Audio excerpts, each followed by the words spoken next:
Hi everybody, Jerk here, and today, what have we got in the docket? Patch notes. Well, that must mean it's Ermagerd Perch Nerts May 2021 update. Before we get into the meat and potatoes, the twig and berries of these notes, let me explain this glorious game you will see in the background. It is I, a bit tipsy, and my most played Tier 7 Destroyer, the Fletcher, and it ends up being a very good game, which is neither here nor there because we are here to talk about what our benevolent overlords analysts have learned from the spreadsheets and how they plan on tweaking the nipples of this game to breathe some fresh life into it. So let's start with what I think is the most exciting balance changes.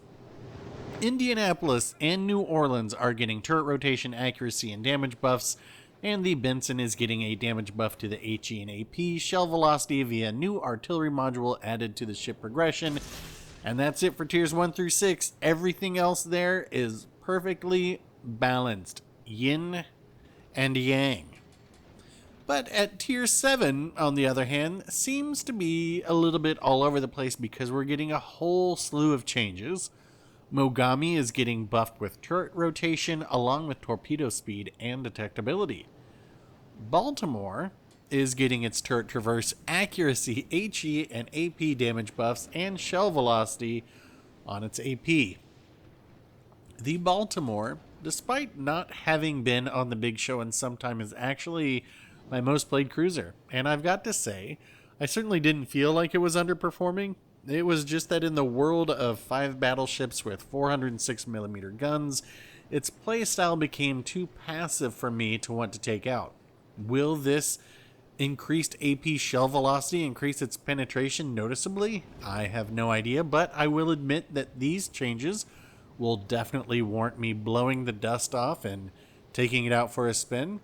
That being said, I'm still not sure it will have a place in the current meta of this game. And while there is a slight HE buff of 200 damage, considering you're not ever getting full damage from HE, what is that, like an extra 25 damage per shell most likely? It still won't educate the player base as to why they should be shooting AP 99% of the time with it. Next up, and the most interesting Tier 7 cruiser change in my opinion, Hipper. Okay, so it's got its HE and AP damage buffed a little bit, but most significantly, its base reload is going down to 11.5 seconds. So a reduction of just over 12%. This, I think, on paper at least, is a really neat idea. It helps differentiate the Hipper and the Prinz Eugen, much as the turret health between the Richelieu and JB help differentiate those two. I definitely look forward to seeing how this affects things, but again, I don't see this suddenly making me want to take out the Hipper over the Fresh Prince, but at least it will help draw a better distinction between the two. Next up, we have Tier 7 Destroyer changes. Kagero's torpedo reload is decreasing 11 seconds. Who cares? It's still a pointless destroyer to play when you introduce a premium at the same tier that fires photon torpedoes.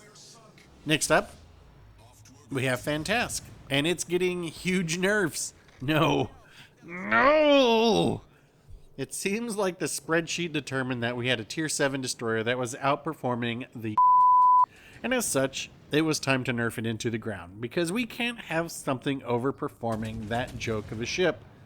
In all my Fantastic videos, I have said it is my favorite torpedo boat, and so the torpedoes on here are getting slowed down and having their detectability increased because they weren't a common sight before, and I will say it was always my #1 target when on the red team, but this is going to decrease its popularity, I imagine. Will it make everyone go more gunboat focused? If it's supposed to be a gunboat, then why not give it more than one main battery reload booster? I don't know, this probably won't really change things that much because nerfing those torpedoes is not the same thing as injecting brain juice into the majority of the Tier 7 and Legendary tier battleship players, the majority of whom are so concerned with being set on fire, they welcome being flooded with water to help put it out. And lastly, the Fletcher. Yes, my #1 Tier 7 destroyer is getting a buff again. How can this be? Who cares? The HE and AP are getting slight buffs to damage and velocity, and you know what? Lulz. Lulz to all the players who take this out can't make it work because you are trying to torp battleships from behind. Wargaming has decided to reward players like myself by making this ship even better.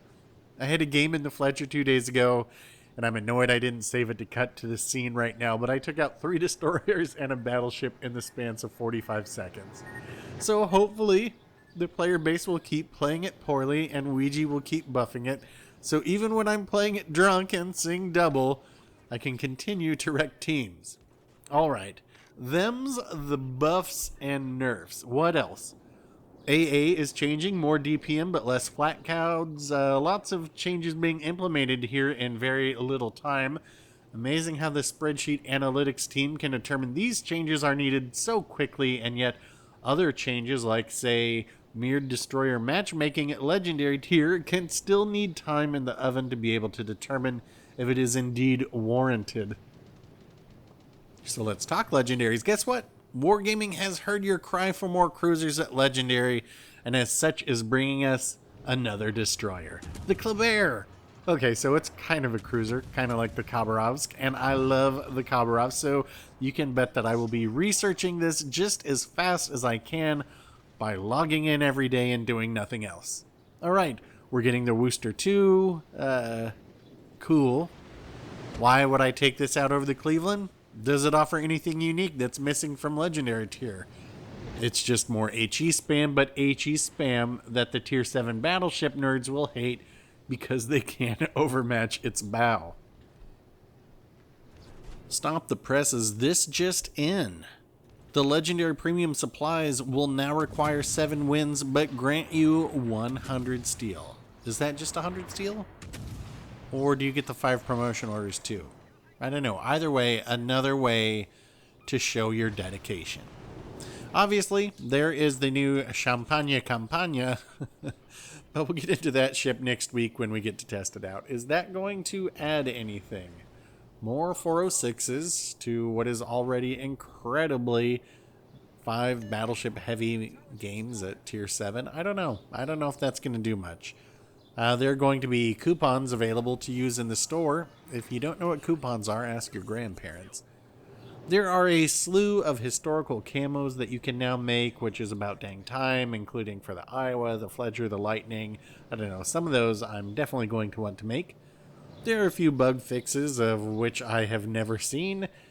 And we will most likely be seeing the Tier 5 Russian Premium Admiral Makarov in this update, as well as the Tier 6 German destroyer Z-35, which I am personally looking forward to. Beyond that, let's keep scrolling down. Let's see what new Global XP ships we get. That's weird. It says I've reached the end of the document. Where's the Global XP ship? No Global XP ships. That's right, folks. Our long nightmare continues. We are quickly approaching 1 year since we've had a new Global XP ship, and yeah, we're just not going to be getting it now either. I don't know. That's it for this update. It seems, at least on the top of it, it seems rather light in content. Now, I'm not one who thinks that we need to be adding a new line every single time, or game-changing additions like potentially carriers, even though I don't feel like carriers have changed that much. But there really doesn't seem like there's that much in this update. I don't know, maybe that's just what it needs. Maybe this is the update where if you've been thinking about taking a break, now's the time to do it. I mean, we're getting close to summer. Maybe it's time you need to start exploring some other interests like writing or poetry.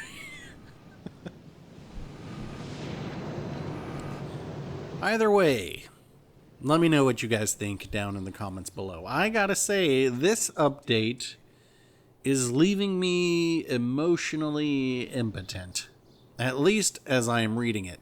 Have these balance changes got you jazzed to jump into your ship only to be torpedoed by a destroyer 4.5 kilometers away you can't see? Has it got you chomping at the bits to join the legendary tier and watch as your team moves collectively behind an island? Titillated at jumping into your carrier to fly between flat clouds and do little else? Let me know. Well, that wraps it up for all these patch notes. We can get back to the game at hand.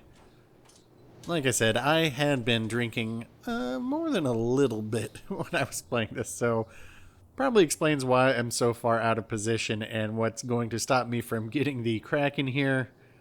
I was hoping that somehow I would be able to sink this Nelson, but it's just not going to happen. You can see me firing.